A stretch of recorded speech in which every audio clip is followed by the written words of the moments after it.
بسم الله الرحمن الرحيم. الحمد لله رب العالمين،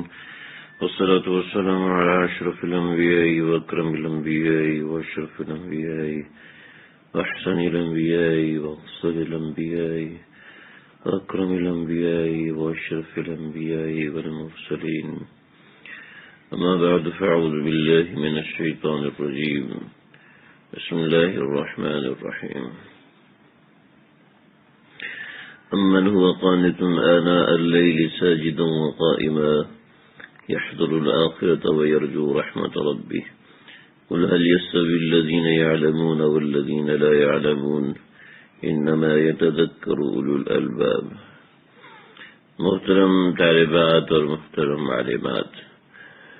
میں بالکل اس قابل نہیں ہوں کہ آپ حضرات کو مخاطب کر کے کوئی دین کی بات عرض کر سکوں، لیکن جو عہد مدرسہ کی طرف سے مجھے کہا جاتا ہے تو میں اس پر اپنی سعادت مندی سمجھتا ہوں کہ کچھ باتیں عرض کر دوں۔ اللہ سے دعا ہے کہ اللہ تعالیٰ یہ باتیں جو میں عرض کرنے والا ہوں اللہ میرے دل میں بھی اتار دیں، اللہ آپ سب کے دل میں اتار دیں۔ ہمارا دین دین محبت ہے، اس میں اپنے چھوٹوں کا ادب بھی ہے اور بڑوں کا ادب بھی ہے، چھوٹوں کا احترام بھی ہے، بڑوں کا احترام بھی ہے۔ اگر کسی کے دل میں کسی کے بارے میں نفرت ہے تو جب تک کسی کے دل میں کسی کے بارے میں نفرت رہے گی اس وقت تک وہ مومن اور سچا مسلمان نہیں ہو سکتا۔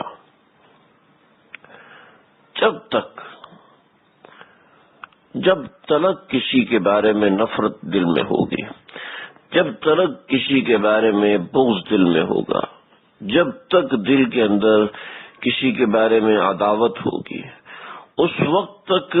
ایمان میں پختگی اور تکمیل نہیں آ سکتی، اور یہ چیز آہستہ آہستہ حاصل ہوتی ہے، ایک دم سے حاصل نہیں ہوتی۔ انسان اس کام میں کوشش کرتا ہے، وقت کے ساتھ ساتھ اصلاح کراتا ہے، اپنے آپ کو شیخ کے سامنے پیش کرتا ہے، اپنے آپ کو اصلاح کے لیے پیش کرتا رہتا ہے اور سچ سچ بات بتاتا ہے۔ ہمارے ہاں بہت سے لوگ ایسے ہوتے ہیں جو اپنی نیکیاں تو بتاتے ہیں، کمیاں نہیں بتاتے ہیں۔ آپ بہت سی بچیوں کے خط میرے پاس آتے ہیں، ماشاءاللہ ماشاءاللہ، اللہ نظر بد سے بچائے، اتنے اچھے احوال بتاتی ہیں، اتنے اچھے احوال بتاتی ہیں کہ خود مجھے رونا آتا ہے کہ اللہ کے تیرے ایک ادنا سے غلام، تیرے ایک ادنا سے بندے سے تعلق رکھنے والے لوگ اتنا تقوی سے رہ رہے ہیں، اللہ مجھ پر بھی کرم فرما دیجیے، اللہ جی میرے حال پر بھی رحم فرما دیجیے، مجھے بھی اپنے تعلق کے خاص نصیب فرما دیجیے۔ یہ لوگ اتنی سنتوں پہ عمل کرتے ہیں کہ ایک زمانہ ہو گیا کہ رات کو تہجد قضا نہیں ہوئی۔ یہ اچھے حوال تو ماشاءاللہ کرنے آسان ہوتے ہیں، لیکن یہ چند ایک لوگوں کے لیے آسان ہوتے ہیں، ہر ایک کے لیے تو یہ بھی آسان نہیں ہوتے، ہر کوئی تو اس کی بھی پابندی نہیں کرتا۔ بہت خال لوگ ہوتے ہیں جو ان کی پابندی کرتے ہیں۔ اس زمانے کے اندر، اس وقت کے اندر، اس فتنوں کے زمانے کے اندر بہت کم ایسی بچیاں ہوتی ہیں جو اللہ سے تعلق ایسا لگاتی ہیں کہ رشک اولیاء بن جاتی ہیں، ان کی زندگی دوسروں کے لیے رشک کا باعث بن جاتی ہے، اور اس کی ابتدا ذکر اللہ سے ہوتی ہے، اس کی انتہا اچھے اخلاق سے ہوتی ہے، اس کی ابتدا آپ خود یہاں اکیلے اور تنہائی سے کریں گے، اور اس کی انتہا ایسی زندگی پہ ہوگی جو کہ دوسروں کے لیے رشک کا باعث ہوگی۔ یہ کوئی خواب نہیں ہے جو میں آپ کو دکھا رہا ہوں، یہ کوئی سپنا نہیں ہے جو میں آپ کو کہہ رہا ہوں کہ آپ لوگوں کو دیکھنا چاہیے، بلکہ یہ ایک عملی زندگی ہے۔ اس عملی زندگی کو گزارنا ہے، اس عملی زندگی کو ایک طریقے سے حل کرنا ہے، اس عملی زندگی کو اللہ کے تعلق میں جوڑنا ہے۔ اس عملی زندگی میں بہت سے رکاوٹیں آئیں گی، ان رکاوٹوں کو برداشت کرنا ہے۔ بہت سی بچیاں ایسی ہیں جنہوں نے ابھی تک عملی زندگی کا آغاز نہیں کیا ہے، بہت سی ایسی بچیاں ہیں، خواتین ہیں جن کی عملی زندگی شروع ہو چکی ہے، ان کو پتہ ہی نہیں ہے کہ شوہر کے ساتھ معاملہ کیسے کرنا ہے، گھر والوں کے ساتھ برتاؤ کیسے کرنا ہے، مجھے اچھے طریقے کا کھانا بنانا آنا چاہیے، مجھے اچھے طریقے کے مشروب بنانے آنے چاہیے، مجھے سلائی کڑھائی آنی چاہیے، بنیادی ضرورت کی چیزیں جو گھر میں لانی ہوتی ہیں وہ پتہ ہونی چاہیے کہ یہ چیزیں ہوتی ہیں۔ یہ تو چلے بعد کی چیزیں ہیں۔ میں اس موضوع پر آپ حضرات کو ایک پوری ترتیب انشاءاللہ ارسال کروں گا کہ کس طریقے سے آپ لوگوں کو چلنا ہے تعلیمی نظم کے حوالے سے۔ آپ لوگوں کے خطوط کو دیکھ کر مجھے بہت خوشی ہوتی ہے۔ ہاں، اس میں جو چیزیں ضروری ہیں میں انشاءاللہ آپ کے مدرسے والوں کو ارسال کروں گا۔ میں بات یہ کر رہا تھا کہ نیکی کی باتیں تو ماشاءاللہ بہت لوگ بتاتے ہیں، لیکن اپنے اندر کی جو کمیاں ہیں ان کمیوں کی اصلاح کرنا، ان کمیوں کی اصلاح کرانا نہایت ضروری ہے۔ مثلا سب سے پہلی چیز جو میں عرض کرنا چاہوں گا، یہ سب سے پہلی چیز کہ غصہ مزاج کی ایک ایسی چیز ہے کہ ہمارے آقا صلی اللہ علیہ وسلم نے اس کے بارے میں اتنی جامع ترین بات فرمائی ہے، اتنی جامع ترین بات فرمائی ہے، جن لوگوں نے سن رکھا ہے وہ لوگ تو سنیں گے، جنہوں نے نہیں سنا وہ تو سنیں گے، لیکن جن لوگوں نے سن رکھا ہے وہ لوگ بھی پوری توجہ سے سنیں، سمجھنے کی کوشش کریں۔ بہت اہم بات بتانے چاہ رہا ہوں، وہ بات میری بات نہیں ہے، ہمارے آقا صلی اللہ علیہ وسلم کی بات ہے۔ آپ صلی اللہ علیہ وسلم کا ارشاد ہے، آپ میں عالمات بچیاں ہوں گی یا وہ بچیاں ہوں گی جنہوں نے پہلے بیان سنا ہوگا، وہ بھی پوری توجہ اور دماغ سے سنیں، شاید کہ کوئی بات دل میں اتر جائے۔ آپ دیکھیں، یہ بات کرنے سے پہلے میں سب سے پہلے چاہوں گا کہ اپنے دل کی پوری توجہ اور انہماک ان باتوں کی طرف لگائیے۔ اگر کوئی دوسری مصروفیت ہے، ہاتھ سے کھیل رہے ہیں، پاؤں سے کھیل رہے ہیں، یا کوئی اور دھیان ہے، ایک دوسرے کو میسج کر رہے ہیں، ایک دوسرے کو آنکھوں سے اشارے کر رہے ہیں، ایک دوسرے کو دیکھے تنکیوں سے بات کر رہے ہیں کہ ہاں ابھی یہی بات ہوگی اور وہ بات ہوگی، دیکھیں اللہ کے واسطے اپنا نقصان نہ کریں، اللہ کے واسطے اپنے ساتھ رحم کریں۔ جو وقت کسی کام کے لیے خاص ہے اس وقت کو اسی چیز میں لگائیے۔ آپ دیکھیے گا کہ آپ کی زندگی کا وقت کتنا قیمتی ہوتا ہے۔ یہ تو کہنے کی باتیں ہیں، جب انسان کے سر پہ پڑتی ہے پھر اس سے جا کے کبھی کبھی یقین آنا شروع ہو جاتا ہے۔ تو بہتر ہے کہ اپنے کسی بڑے کی کہی ہوئی بات کے اوپر آدمی یقین کر کے عمل کر لے، اس سے اس کو نفع ہوگا۔ دیکھیں، ہماری زندگیوں کے اندر غصہ ایک ایسا مرض ہے۔ ہمارے آقا صلی اللہ علیہ وسلم نے فرمایا، ان الغضب لیفسد الایمان کما یفسد الصبر العسل، کہ غصہ ایمان کو ایسے تباہ کر دیتا ہے، غصہ ایمان کو ایسے برباد کر دیتا ہے کہ جیسے ایلوا شہد کو برباد کر دیتا ہے۔ ایلوا شہد کو ایسے برباد کرتا ہے کہ شہد اتنا میٹھا ہوتا ہے، لیکن اگر شہد کے پورے ڈرم کے اندر آپ 1 چمچ ایلوے کا پاؤڈر ڈال دیں گے یا 1 چمچ ایلوے کا پانی ڈال دیں گے تو سارا کا سارا شہد کڑوا زہر ہو جائے گا۔ غصہ بھی ایمان کو ایسے تباہ کرتا ہے۔ آپ دیکھیں، کسی کے مزاج میں اگر کسی کے بارے میں غصہ ہے تو اس کو کسی کی کوئی بات بری لگی، بدگمانی ہونے کی وجہ سے، عدم مناسبت ہونے کی وجہ سے، کوئی غلط اطلاع ملنے کی وجہ سے، یا اس کے روکھے رویے کی وجہ سے، یا اس کی کسی شکایت کی وجہ سے، یا اس کی کسی کمی کی وجہ سے، یا اس کی کسی خوبی کی وجہ سے، جب کسی دوسرے کی خوبی کی وجہ سے اس سے بات کرنے کا جی نہیں چاہتا تو انسان کے مزاج میں بدگمانی پیدا ہوتی ہے۔ اور بدگمانی اتنا برا مرض ہے کہ جب دل گندا ہو جاتا ہے تو بدگمان شخص کے دل میں اللہ کبھی بھی نہیں آتے۔ عارفین کا قول ہے، عارفین نے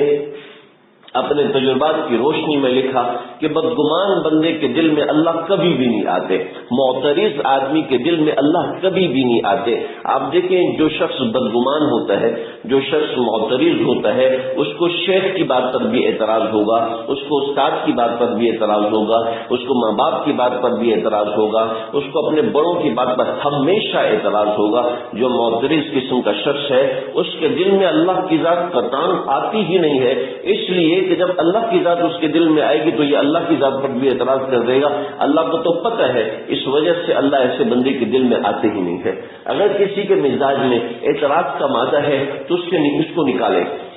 میں میں اپنے زمانے طالب علمی کے اندر اللہ نے ایسی سمجھ دے دی تھی کہ میں نے حدیث بینی اور قرآن بینی میں اتنا زیادہ وقت صرف کیا تھا کہ میرے اساتذہ نے مجھے باقاعدہ مناظرہ پڑھایا اور 19-20 مناظرے میں نے جیتے. تو جب میں نے اپنے شیخ سے حضرت شیخ نواز برکاتہ سے عرض کیا کہ حضرت میرا مزاج مناظرے کا اجازت پھر اجازت پھر اجازت پھر اجازت، اور ایک موقع پہ حضرت نے مجھے طلب فرمایا کہ میاں اب تمہاری اور ہماری محبت اتنی ہو چکی ہے کہ میں تم کو منع کرنا چاہتا ہوں کہ تم مناظرہ کرو. میں نے کہا حضرت جیسے آپ حکم فرمائیں ویسے ہوگا. فرمایا کہ دیکھو مناظرے کی وجہ سے مزاج میں اعتراض کا مادہ پیدا ہوتا ہے، کیا ایسا مادہ پیدا ہو رہا ہے تمہارے مزاج میں؟ کہ حضرت بالکل، کسی بھی عبادت کے اندر کوئی اعتراض کرنا ہو تو میں اسی وقت نکال دوں گا. فرمایا کہ دیکھو آج اعتراضات عبادتوں کے اندر ہیں، پہلے للہیت اور تقوی حاصل کرو، اس کے بعد تقابل ادیان کے اندر آنا اور پھر ان چیزوں کو کرنا. خیر قصہ مختصر، ہر قسم کا موضوع، ہر قسم کی چیز، ہر قسم کی لازم قسم کے شخص کے سوال، اس کا جواب، اس کی بات کے اوپر اعتراض کرنا، اس کی بات میں غلطی نکالنا، یہ کوئی مشکل کام نہیں ہے. یہ کوئی آدمی تھوڑا سا ذہن لڑائے تو نکال سکتا ہے کوئی آدمی. لیکن فرمایا مجھے آج تک اپنے حضرت شیخ دعوت برکاتہ کی باتیں مفہوم اس کا یاد ہے، الفاظ مجھے یاد نہیں. فرمایا کہ جس کے ذہن میں اعتراض کا مادہ ہوتا ہے ایسے شخص کے دل میں اللہ کبھی بھی نہیں آتے. اور اعتراض اور بدگمانی یہ ایک ہی بات ہے. جب آپ دیکھیں کہ اور اعتراض اور بدگمانی غصے کی وجہ سے ہوتی ہیں. کبھی کسی کے بارے میں دل کے اندر غصہ ہے تو اس کا مطلب ہے اعتراض ہوگا. اگر کسی کے بارے میں بدگمانی ہے، اگر کسی کے بارے میں برا سوچ رہے ہیں، اگرچہ وہ برا ہے اور آپ اس کے بارے میں برا سوچ رہے ہیں تو سمجھ لیں، یہ بات کان کھول کے سن لیں، دل کی کھڑکیاں کھول کے سن لیجئے کہ دل میں اعتراض کا مادہ ہے، اور جب تک یہ مادہ رہے گا اللہ نہیں ملیں گے. اللہ کے نبی کے مخالف تھے ابو جہل، اللہ کے نبی نے کبھی اس پہ اعتراض نہیں کیا تھا. اللہ کے نبی کا مخالف تھا ابو لہب، اللہ کے نبی نے کبھی اعتراض نہیں کیا تھا. مخالف تھا عتبہ، شیبہ اور ولید اور مغیرہ، اور یہ سب لوگ مخالفین تھے. زندگی میں کبھی اللہ کے نبی نے ان پہ اعتراض نہیں کیا، حالانکہ 100% ظلم کیا کرتے تھے، کبھی اللہ کے نبی نے اعتراض نہیں کیا. جو دشمنوں پر اعتراض نہیں کرتا، آج ہماری بہنیں ایک دوسری بہن پر اعتراض کر رہی ہیں، بہن بھابھی پر اعتراض کر رہی ہے، نند اپنی بھابھی پر ایسے اعتراض کر رہی ہے اس کی زندگی اجرم کر کے رکھی ہوئی ہے، ساس اپنی بہو پر ایسے اعتراض کر رہی ہے، بہو اپنی ساس پر ایسے اعتراضات کر رہی ہے، اس کے بارے میں بدگمان ہے، اس کے بارے میں برا سوچتی ہے. کون سا گھر ہے جس گھر کے اندر یہ چیز نہیں ہے؟ آپ بچیوں کو میں یہ سمجھانا چاہتا ہوں، اللہ کے واسطے اس مرض کو یہاں سے نکال کے جانا. اس مدرسے میں آنے کا مقصد، اس دین کی بات کو سننے کا مقصد اپنے گناہوں کی اصلاح. اللہ کی قسم آپ لوگ 100% مخلص ہیں، میں آپ کے اخلاص کے اوپر قسم کھا سکتا ہوں. آپ لوگ 100% مخلص ہیں. آپ لوگ اپنی ان بیماریوں کی وجہ سے پریشان ہیں، جب بھی تو آپ لوگ دین کی بات سننے آئے ہیں. دیکھیں، جو بچی، جو خاتون، جو عورت اپنی کسی بیماری کی وجہ سے پریشان نہیں ہے، وہ دین کی بات نہیں سنے گی. وہ دین کی مجلس میں بیٹھے گی، ادھر ادھر دیکھے گی، کبھی آنکھیں اٹھائے گی، کبھی آگے پیچھے بات کرنے کی کوشش کرے گی، کبھی کہے گی کہ ان کے پاس تو کوئی اور موضوع نہیں، کبھی کچھ کہے گی. اس لیے کہ وہ اس کو اپنی بیماریوں کے اوپر پریشانی ہی نہیں ہے. ہر انسان میں اللہ نے بیماری رکھی ہے.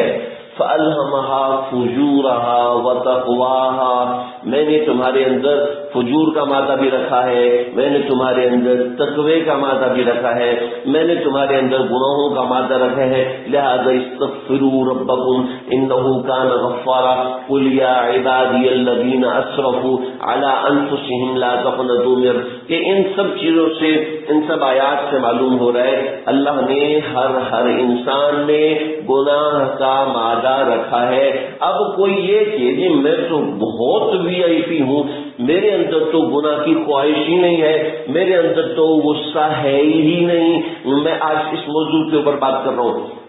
ورنہ موضوعات کتنے زیادہ ہیں کہ دل میں گندے خیالات پکاتے ہیں. ٹی وی دیکھتے ہیں، لڑکوں سے بات کیے بغیر رہ نہیں سکتے، لڑکوں کے فون نمبرز رکھے ہوئے ہیں، اور کاش کہ کوئی مجھے دیکھ کے میری تعریف کر دے کہ میں کتنی خوبصورت لگ رہی ہوں، میں کتنی اچھی لگ رہی ہوں. عورتیں میری تعریف کریں، مرد میری تعریف کریں، گھر والے میری تعریف کریں. یہ بھی بڑے بڑے امراض ہیں، لیکن یہ تو وہ چیزیں ہیں جو انسان خود کو پیش کرتا ہے، اور یقین جانیے جو اپنے آپ کو پیش کرتا ہے، میں اس بات کو نہیں سمجھ سکا تھا جب میں خود اس فیلڈ پر آیا، تو مجھے جب پتا چلا کہ جب کوئی شخص اپنی بیماری کو پیش کرتا ہے اس کے لیے دل میں اتنی عقیدت بڑھ جاتی ہے، اتنی عظمت بڑھ جاتی ہے کہ رونا آ جاتا ہے کہ ہائے اللہ، اس نے تو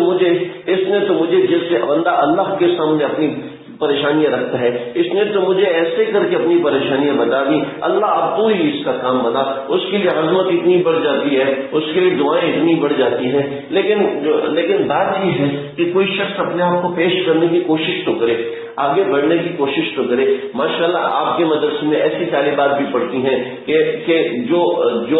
ایک بیماری کی اصلاح کراتی ہیں، ایک پریشانی کی اصلاح کراتی ہیں، پوچھ کے چلتی ہیں، تاخیر ہو جاتی ہے تو رک جاتی ہیں کہ یہ عمل نہیں کرنا جب تک شیخ کی طرف سے جواب نہیں آتا، خط کا جواب نہیں آتا یا میسج کا جواب نہیں آتا، جب تک وہ آگے وہ پوچھ کے چل رہی ہیں۔ دیکھیں ایسے جو وہ بچیاں کر رہی ہیں، ایسے ہر شخص اپنے شیخ سے پوچھے، اپنے شیخ اپنی مناسبت کے شیخ سے پوچھے کہ بھئی مجھے کیسے آگے بڑھنا ہے۔ تو میں کچھ بات عرض کرتا تھا غصے کے بارے میں۔ مزاج میں غصہ ہوتا ہے، غصے کی وجہ سے بدگمانی پیدا ہوتی ہے، غصے کی وجہ سے اعتراض کا مادہ پیدا ہوتا ہے، اس اعتراض کے مادے کی وجہ سے انسان دوسروں سے کٹ جاتا ہے، دوسروں سے نفرت کرنے لگتا ہے، اس کا دوسروں سے بات چیت کرنے کا جی نہیں چاہتا، وہ دوسرے کو اپنے سے حقیر سمجھنے لگتا ہے، اور جب وہ دوسروں کو حقیر سمجھنے لگتا ہے تو زندگی برباد ہے۔ حاجی امداد اللہ مہاجر مکی رحمۃ اللہ علیہ،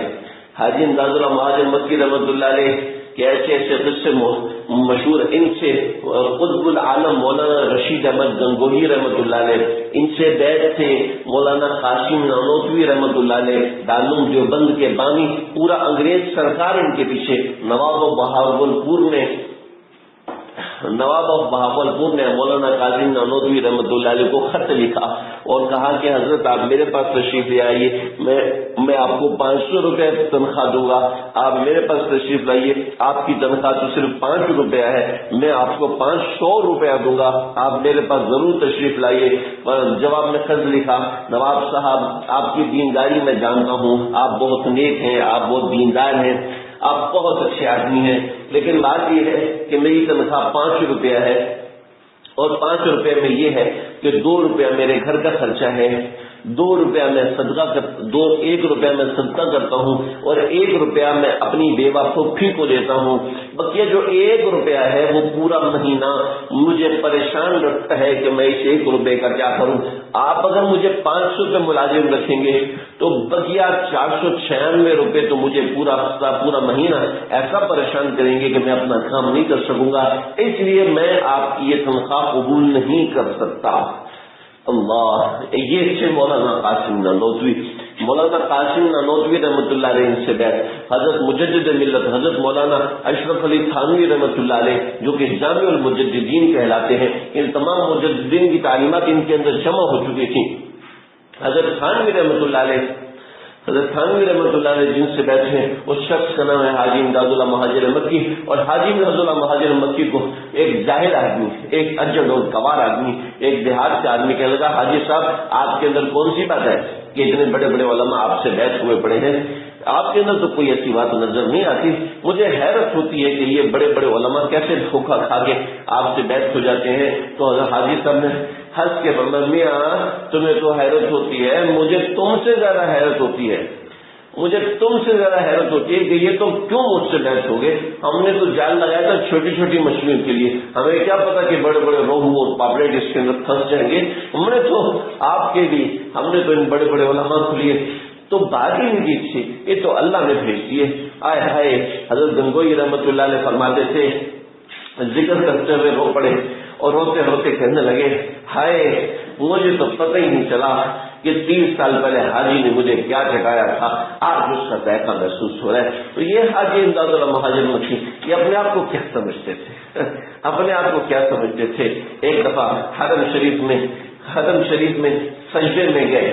سجدے میں سر رکھا اور پوری رات دعا کرتے رہے، اے خدا ای بندہ رسوا مکن، اے خدا ای بندہ رسوا مکن، گر بدن من صفر پیدا مکن، اے اللہ روز قیامت اپنے حاجی کو رسوا نہ کر دینا۔ روز قیامت اپنے حاجی کو رسوا نہ کر دینا، اے اللہ اس کے عیبوں کو چھپا لینا، اور پھر کہنے لگے اگر اللہ تعالیٰ میرے اترے پترے کھول دیں تو یہ لوگ مجھے منہ بھی نہ لگتے۔ اف اللہ، یہ لوگ تو اپنے آپ کو اتنا چھوٹا سمجھتے تھے، اور آج ہم چھوٹے چھوٹے ہو کے اپنے آپ کو اتنا بڑا سمجھنے لگے کہ فلاں سے بھی میری مناسبت نہیں، فلاں سے بھی میری نفرت ہے، فلاں سے بھی میری یہ اور فلاں سے بھی میری وہ۔ ارے ارے ایسے نہیں ہوتا، ایسے شخص کے دل میں اللہ نہیں ہے۔ اب اس کو بہانے دے رہے، نفس بہانوں میں لے جاتا ہے کہ نہیں فلاں گندی ہے، فلاں غیبت کرتی ہے، فلاں برائی کرتی ہے، فلاں ایسی ہے ویسی ہے، میرا اس سے دل نہیں لگتا، میری اس سے مناسبت نہیں ہے، مجھے وہ اچھی نہیں لگتی، مجھے اس کی آواز سے ہی نفرت ہے، مجھے اس کی آواز سے وحشت ہے۔ دیکھو ایسے نہیں ہوتا، ایسے یہ شیطان انسان کو بہکاتا ہے، دل میں غصہ ہوتا ہے کسی بات کے اوپر اور اس بات کا اظہار کسی اور طریقے سے ہو رہا ہوتا ہے۔ میں اور بھی آپ لوگوں کو کچھ باتیں سناؤں گا، آج بس میں اسی پہ بات رکھوں گا۔ ایک واقعہ میں آپ کو سناتا ہوں، اس سے میں اپنی بات ختم کروں گا۔ احمد سرہندی رحمۃ اللہ علیہ، شاید آپ لوگ ان کا نام جانتے ہو، مدرسے کی طالبات اور عالمات یا مدرسے کے علماء، میں ان سے شکوہ بہت ضروری کرتا ہوں کہ ہمارے علماء، ہمارے طلباء بس ایک مخصوص مطالعہ کرتے ہیں، ان کو کسی دوسری چیز کا پتہ ہی نہیں ہوتا، کسی دوسرے حالات کا پتہ ہی نہیں ہوتا، نہ اپنے بزرگوں کے بارے میں پتہ ہوتا ہے، نہ اپنے بزرگوں کی زندگی کو جانتے ہیں، نہ شیخ الحدیث زکریا رحمۃ اللہ علیہ کیا تھے، انہوں نے کیسے زندگی گزاری، کیسے حالات بتائے ہیں، کچھ جانتے ہی نہیں ہیں، کچھ پڑھتے ہی نہیں ہیں، نہ پڑھنے کی ضرورت سمجھتے ہیں۔ احمد سرہندی رحمۃ اللہ علیہ اپنے زمانے کے بہت بڑے مجدد تھے۔ ان کے خادم نے، ان کے غلام نے ایک مرتبہ پولیس کو شکایت لگائی کہ ہمارے ہمسائے میں ایک شخص رہتا ہے جو کہ زانی ہے، پولیس آئی اس کو اٹھا کے لے گئی، تو احمد سرہندی رحمۃ اللہ علیہ مجدد الفسانی تشریف لائے، کہا میاں تم نے اس کی شکایت لگائی تھی؟ کہتے جی مجھے کل ہی پتہ چلا، چنانچہ کل ہی میں نے شکایت لگا دی، پولیس آج اس کو پکڑ کے لے گئی۔ فرمایا تو نے اس کی شکایت اس لیے لگائی کہ تیرے دل میں غصہ تھا کہ اس کے اندر یہ مرض ہے۔ ارے احمد کو تو 15 سال سے پتا تھا یہ شخص زانی ہے، احمد تو 15 سال سے جانتا ہے یہ شخص زانی ہے، لیکن احمد نے اللہ کی قسم آج تک اس کو اپنے سے زیادہ حقیر نہیں سمجھا، اپنے سے زیادہ حقیر نہیں سمجھا۔ شیخ عبد القادر جیلانی رحمۃ اللہ علیہ نے اپنے کسی مرید کو دستار پہنائی، خلافت دی، کہا جو فلاں جگہ کام کرو، تو عرض کیا کہ حضرت آپ مجھے نصیحت فرما دیجئے۔ فرمایا کہ میاں نصیحت یہ کرتا ہوں کبھی نبوت کا دعویٰ نہ کرنا، کبھی خدائی کا دعویٰ نہ کرنا۔ تو حضرت کبھی تہجد قضا نہیں ہوئی، آپ اتنی بڑی بات کر رہے ہیں کہ نبوت کا دعویٰ نہ کرنا، میں کیسے نبوت کا دعویٰ کروں گا، میں کیسے خدائی کا دعویٰ کروں گا؟ تو فرمانے لگے کہ دیکھو اللہ کا کوئی حکم کوئی شخص ٹال نہیں سکتا، اللہ کا کوئی حکم کوئی ٹال نہیں سکتا۔ اگر تمہارا کوئی بندہ کوئی تمہارا حکم ٹال دے تو تم غصے میں آ جاتے ہو، اور غصے میں آ کر تم اس کو ڈانٹ دیتے ہو، تو اس کا مطلب ہے کہ تم نے خود کو خدا سمجھ لیا، تم نے خود کو خدا سمجھ لیا کہ اللہ کا حکم کوئی ٹالا نہیں جا سکتا، تمہارا حکم کسی نے ٹال دیا تو اب تو اس کی خیر نہیں، اس لیے کہ درپردہ تم اپنے آپ کو خدا سمجھ رہے ہو۔ اور خبر ہمیشہ نبی کی سچی ہوتی ہے، نبی کی سچی ہوتی ہے، اس کے علاوہ کسی اور کی خبر ہمیشہ سچی نہیں ہو سکتی۔ لہذا تم جو بات کرتے ہو تم یہ سمجھتے ہو کہ میری بات ہی برحق ہے، میرا فیصلہ ہی برحق ہے، لہذا میرے فیصلے کے علاوہ کسی اور کا فیصلہ منظور نہیں کیا جانا چاہیے۔ چنانچہ اپنی رائے کے خلاف کسی دوسرے کی رائے کو سننے کو پسند نہیں کرتے، لہٰذا یہ درپردہ تم نبوت کا دعویٰ کرتے ہو۔ کہ دیکھیں یہ دونوں چیزیں جو کہ بریائی، خود کو بڑا سمجھنا، خود کی رائے کو بڑا سمجھنا، یہ صرف غصے کی وجہ سے ہوتا ہے۔ اپنے اس غصے کی اصلاح کرائیں، اللہ تعالیٰ مجھے، اللہ آپ کو سب کو سمجھنے کے